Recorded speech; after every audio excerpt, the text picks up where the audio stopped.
This is the Renegade Teacher blasting out with another transmission. I'd like to welcome you aboard tonight as we continue our journey through the stars on our never-ending quest for rationality in public education. Folks, I'm super excited that you're here.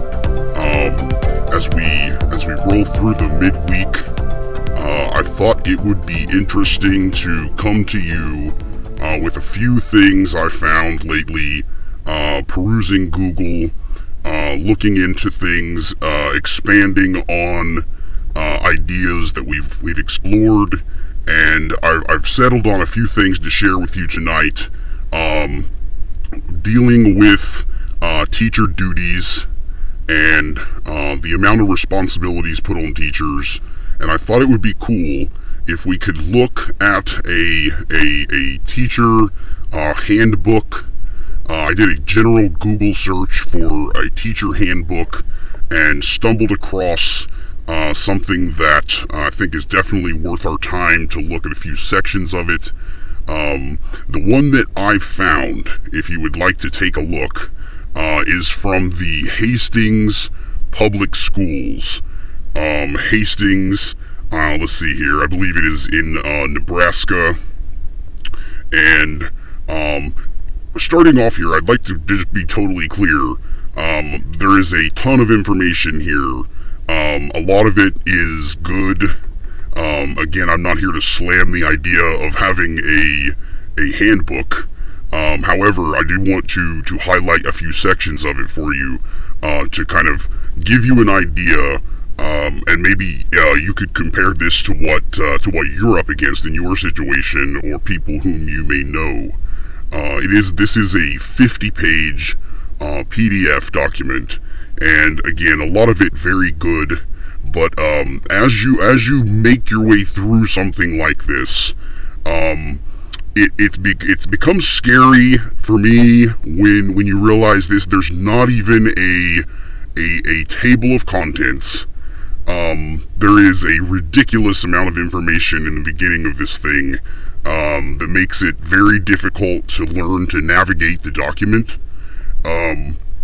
But as I looked through the sections of it, I found the area where it's in section 4, the duties and responsibilities of the teachers, Hastings Public Schools, and I would like to share some of this with you and use it as a thought experiment, part of our ongoing mission to take a true, honest look at how a teacher could possibly accomplish the things that are expected of them in today's environment, in today's reality with technology and such.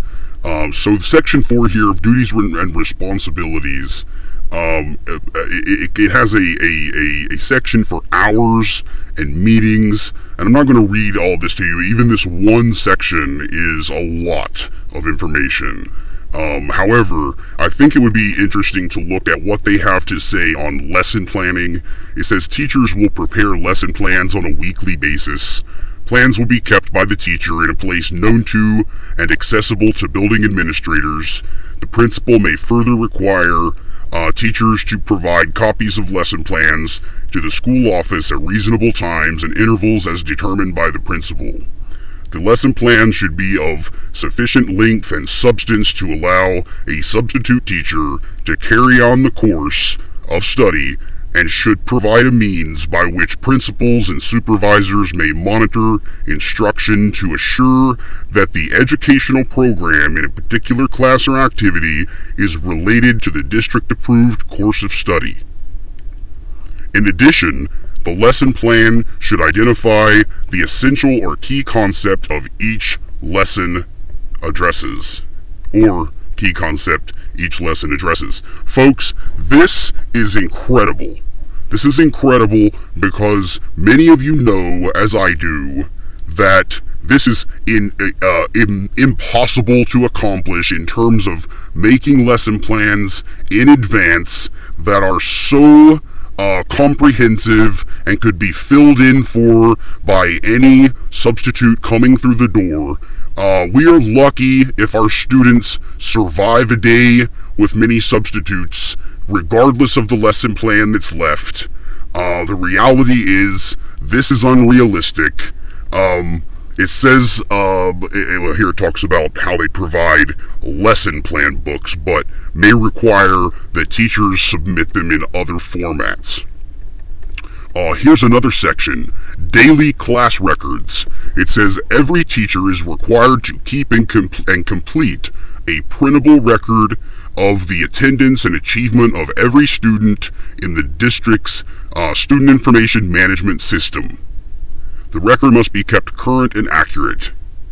While there's no minimum requirement for the frequency of recorded grades, be sure to assess and grade frequently enough to readily and realistically justify the term and final grade reported to the student and the student's parent.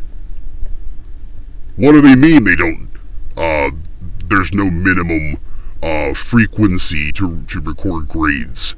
It says here daily class records is the name of the section. It implies that the teacher is to do a daily assessment of some kind.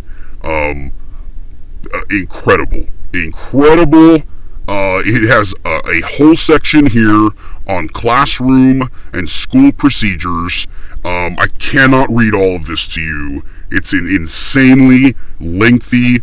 It has room appearance, textbook and room inventory requirements, use of cell phones. This should be good. Let's read this part.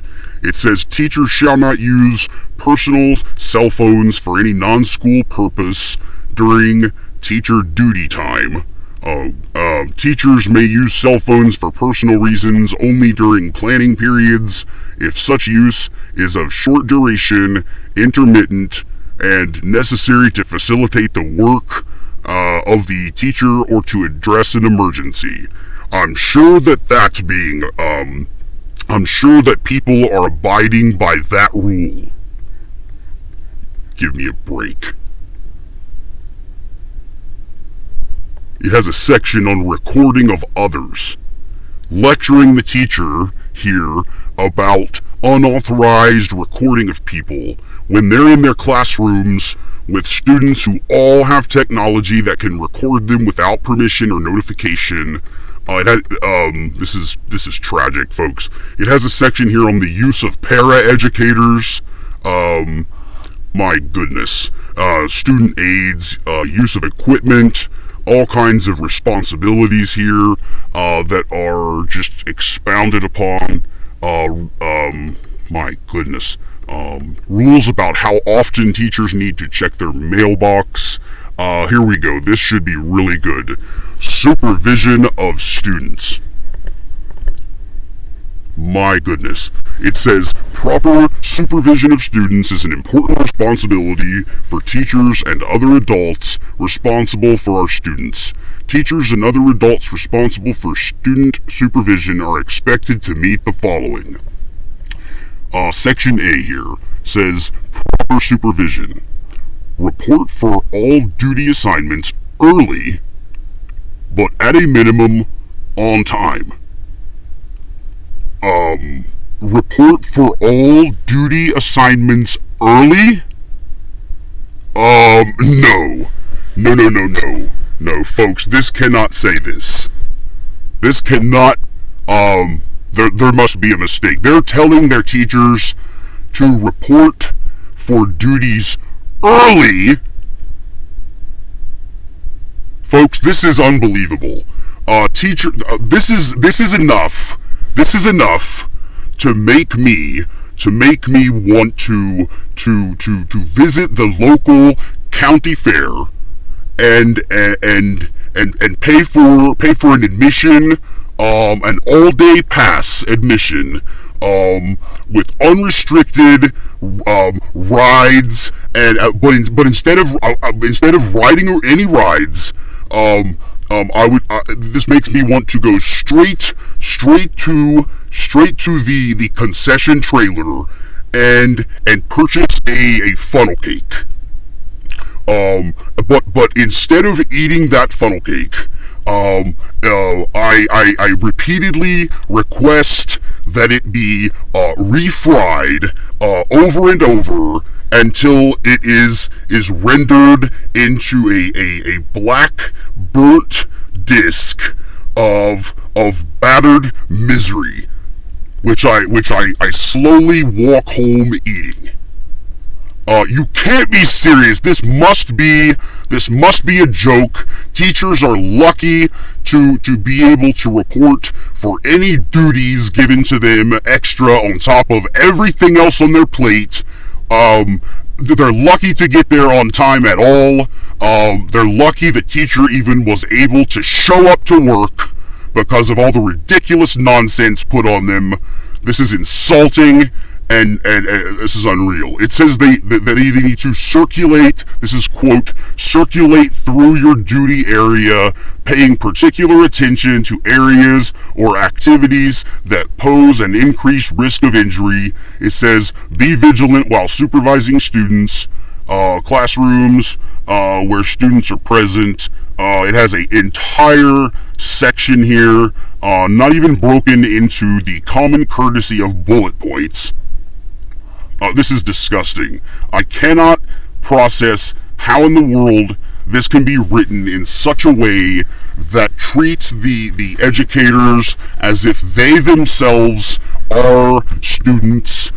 This is so weird. This is so weird. We've got such a twisted perspective on what it is to be an educator and the level of respect that it deserves. This is insane. Unbelievable. I cannot process this. There's an entire section on proper instruction, as if we were not trained as professionals on how to perform proper instruction. Give me a break. Unreal. This is unreal. Again, a 50-page document. We just looked at a small portion of it.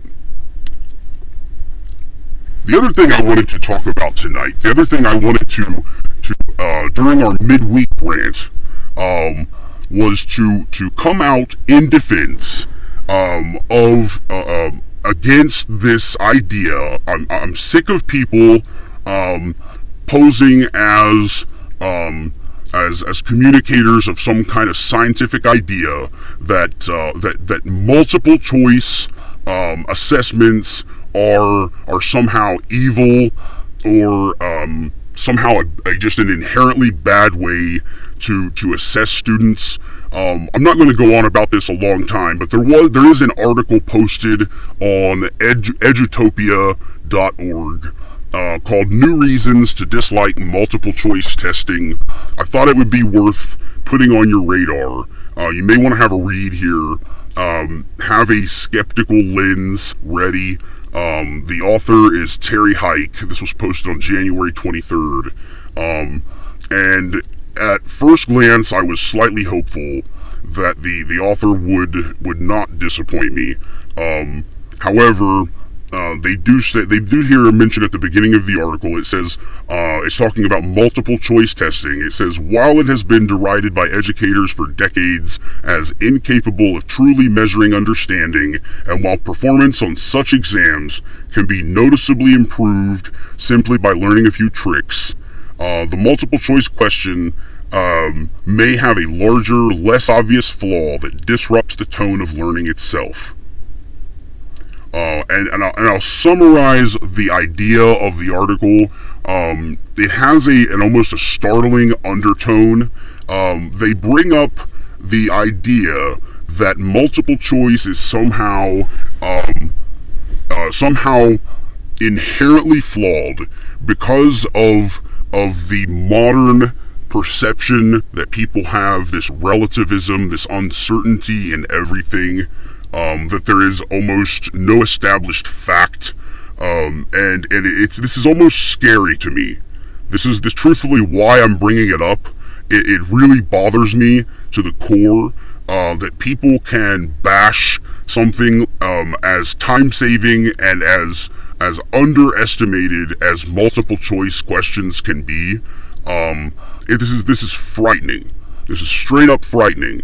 And where they go with it in the article is basically talking about how social media and interactive media has come so far that they're basically they are insinuating, they are hinting at the idea that reality itself is in question. Therefore, a questioning format which constrains the possible answer to a question to only 4 possibilities is somehow invalid, is sickening to me.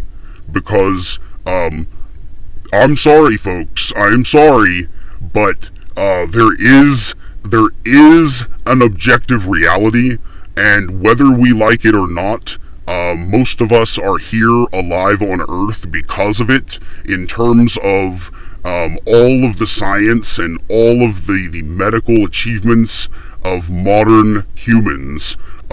We simply are being highly hypocritical in this outlook on assessments that somehow tries to invalidate the nature of reality itself, which is based on objective fact, and the power of our observation of those patterns and those laws of nature are why we are here having this discussion through this microphone.